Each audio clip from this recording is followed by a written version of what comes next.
আল্লাহ রাব্বুল আলামিন বলেন, ওয়া রাফা'না লাকা যিকরাক, হে হাবিব, আমি আপনার মান, ইজ্জত, সম্মান পৃথিবীর সবচেয়ে উপরে আসনিত করেছি। আপনার মর্যাদা পৃথিবীর সবচেয়ে, আমি আপনার আলোচনা পৃথিবীর সকল মাখলুকাতের উপরে আমি মর্যাদা দিয়েছি। আল্লাহ রাসূল সাল্লাল্লাহু আলাইহি ওয়াসাল্লাম বলেছেন, লা ইউমিনু আহাদুকুম হাত্তা আকুনা আহাব্বা ইলাইহি মিন ওয়ালিদিহি ওয়া ওয়ালাদিহি ওয়ান নাস আজমাইন।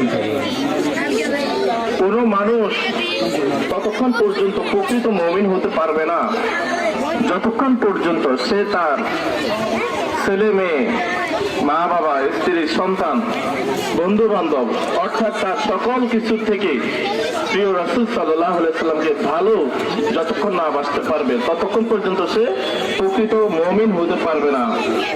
অতএব আমরা রাসূলের প্রেম, ভালোবাসা নিয়ে আমাদের জীবন অতিবাহিত করব।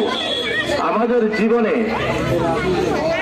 যদি কেউ রাসূলের অবমাননা করে সেটা আমরা কখনো মেনে নিতে পারি না।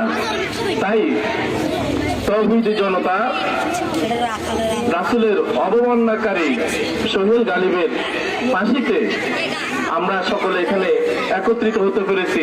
এই জন্য আল্লাহ তাআলার দরবারে লাখো কোটি শুকর আদায় করি।